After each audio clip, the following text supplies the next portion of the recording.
Bonjour, nous revoici dans un nouvel épisode de programmation web avancée. Donc pour cette vidéo, je vous propose de préparer notre environnement de travail. Premièrement, on va commencer par installer un système d'exploitation adéquat pour nous. Ce système s'appelle Linux Server, ou plus précisément, je choisis la distribution Ubuntu Server. Donc il y a deux versions qu'on peut installer, la 16.04 ou la 17.04. Donc pour ma part, je choisis la deuxième. Je mets Download. Dans un instant, il y a le téléchargement qui va commencer.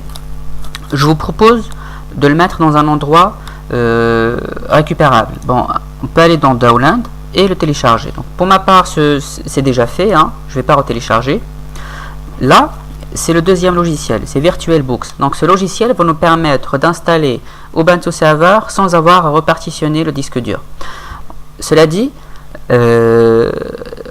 Ubuntu Server va prendre simplement une petite mémoire de notre disque dur, ou plutôt de notre système physique. Le système physique, c'est notre PC, c'est lui-même, c'est ça, c'est notre PC dans lequel on travaille. Donc c'est comme si nous allions installer Ubuntu directement dans Windows.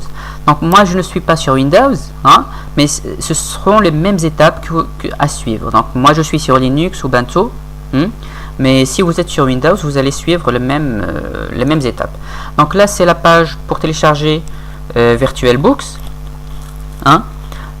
Si par exemple vous êtes déjà sur Windows, vous téléchargez la version adéquate pour Windows. Donc pour moi je suis dans Linux, donc je choisis la Linux Distribution. Donc pour ma part je suis sur Ubuntu 16.04, donc je vais télécharger cette version. Là il y a deux versions selon le processeur de votre PC. Si vous avez Intel, téléchargez la version pour Intel. Si vous êtes sur AMD, téléchargez AMD. Donc là je clique dessus, j'ai une extension .deb et je mets Save pour télécharger. Une fois téléchargé, pour l'installation, simplement double-clic sur le fichier généré et suivez les étapes. L'installation est très simple. Ok. Une fois que c'est fait, vous aurez une icône générée ici, VirtualBox. Bon, moi je clique, je mets ignorer. Ok. Et là je mets nouvelle machine. Donc là je vais donner un nom, par exemple Linux Server. C'est un système de type Linux. Une version, donc on a téléchargé une version Ubuntu 64 bits. Donc là je vais choisir Ubuntu 64 bits. Ok. Donc là c'est la taille mémoire, ça veut dire que c'est la RAM que vous voulez donner, la quantité mémoire RAM que vous voulez attribuer à votre machine. Donc moi je vais choisir par exemple 2 Go et demi. La voici. Et là je vais je coche créer un disque dur virtuel maintenant. Et je mets créer. Donc là, on nous dit de donner la taille du fichier, la taille du disque dur. Donc moi je vais choisir par exemple 8 Go, c'est largement suffisant. On va pas exagérer. Mais ce qui est intéressant de faire, c'est qu'on va laisser dynamiquement alloué. Ça veut dire que cette mémoire va grandir et rétrécir selon ce qu'on installe et qu'on désinstalle dans la machine virtuelle. Donc là VDI je laisse ça cocher et là je m'assure que dynamiquement alloué est bien coché et je mets créer. Ok. Avant de commencer l'installation, je vais mettre configurer. Il y a une petite configuration à faire. Là si on se dirige vers système, nous pouvons voir que nous pouvons réattribuer la mémoire RAM que nous avons donnée. Nous pouvons augmenter et rétrécir à notre plein gré. Donc là je vais laisser ça comme c'était. On n'a pas besoin de changer. Ce qui est intéressant de faire, c'est d'augmenter les cœurs attribués à notre système. Par défaut, il n'y a qu'un seul. Mais moi, je peux augmenter. Par exemple, je peux mettre 3 cœurs. C'est bien. Il y a aussi une configuration réseau à faire. Regardez, s'il vous plaît. Une fois l'installation terminée, on aimerait bien se connecter à Internet. Donc là, c'est la configuration à faire. Donc là, le mode d'accès réseau, il faut mettre accès par pont. Ok. Et là, si vous avez remarqué, j'ai trois interfaces Internet. La ETH0, si par exemple je suis connecté à Internet par un fil. WP, si par exemple je suis connecté par Wi-Fi. Là c'est ma première interface Wi-Fi et là c'est la deuxième interface Wi-Fi. Donc pour ma part je suis connecté à Internet depuis cette interface. Du coup je clique dessus. Si pour votre part vous êtes connecté à cette interface, vous mettez cette interface. C'est une configuration qu'on peut changer après, donc ce n'est pas grave si vous n'êtes pas sûr de l'interface utilisée. Donc pour ma part, je choisis WLX. Avancer, donc là, je laisse ces paramètres par défaut sans les changer. Et je mets OK. OK. J'allais oublier en fait, on doit indiquer où est l'image à installer. Donc là, je me dirige vers stockage. Là, c'est encore vide. Je viens ici, je clique et je mets choisissez un fichier de disque optique virtuel. OK. Et là, je me dirige vers l'emplacement où j'ai téléchargé mon image. La voici. Et je mets Ubuntu 17.04 server. Je mets Open. Et je mets OK. C'est bon. Donc là, Linux Server est prêt à être démarré. Voilà, démarré. Et c'est maintenant que l'installation du système commence. Donc pour ma part, je vais laisser la langue anglaise. OK, et je mets installer Ubuntu Server. OK. Donc là, je vais mettre English. Je peux mettre Other ou bien, bon, Other. Je vais mettre Africa pour mettre exactement mon emplacement. Mon loco. Là, c'est pour mon clavier. Je vais mettre, par exemple, moi j'ai un clavier anglais. Je vais mettre United Kingdom. C'est intéressant. Je vais mettre là, je vais mettre non. Je vais essayer de mettre English. English UK. OK, c'est bon. Là, il faut choisir le hostname. C'est le nom de votre machine. Moi, je vais laisser ça par défaut. Je ne vais pas changer. Continuer. Je vais choisir un nom. Ubuntu User. Bon. Continuer. Continuer. Et là, on me demande de choisir un mot de passe. OK. Encore un mot de passe. OK. Là, je vais mettre non. Je vais mettre yes. Là, je vais mettre use entire disk. Puisque, souvenez-vous, je suis dans une machine virtuelle. Si vous avez fait attention, le disque complet, c'est ce qu'on avait mis au début. C'est la taille de la mémoire qu'on a allouée. On a pris 8 Go. Donc là, on va prendre les 8 Go qu'on a précisé bien avant pour installer le système. Donc je mets oui, OK. Voilà, donc là c'est 8 Go, voilà. Je mets aussi oui, entrée. Write the changer to disk, là je mets yes. Et j'attends.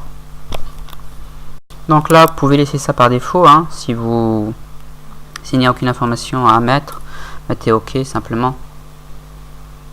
Là, on demande si on peut faire pour mettre les installations automatiques, les installations des mises à jour automatiquement. Là, on peut, oui, il est intéressant de mettre install security updated automatically. Mais je mets entrée.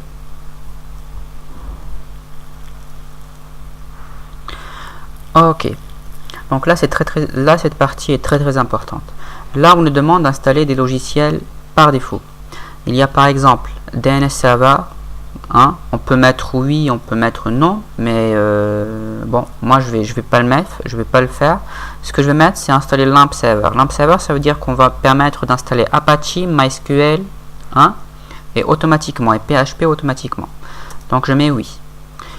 Mail Server, bon, pour notre part, dans ce tutoriel, on va pas l'utiliser. C'est pas grave il n'est pas intéressant de le mettre. Samba File Server, c'est pas la peine. Tomcat Java Server. Oui, c'est vrai, on va travailler avec Tomcat pour faire du J2E, mais pour l'instant, ce n'est pas nécessaire, on va le faire après. Mais ce qui est intéressant de mettre, c'est OpenSSH. Voilà, donc là, nous avons LAMP Server pour installer MySQL, Apache et PHP. Et OpenSSH. OK, je mets OK. OK, donc là c'est une petite configuration pour MySQL. On nous demande de choisir un mot de passe. Donc on peut mettre par exemple l'ancien mot de passe qu'on a déjà mis. Il faut simplement s'en souvenir. Parce que si vous oubliez votre mot de passe, ça ne sert à rien de le mettre. Voilà. Encore. Là, on peut mettre yes. Là aussi, je vais mettre continuer.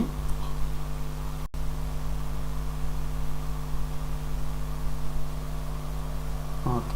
Donc là, le système va démarrer. Donc, je choisis Ubuntu. Entrée. Voilà. Donc, si on arrive ici, ça veut dire que l'installation est bien terminée. Donc, si vous avez remarqué, on n'a pas d'interface graphique.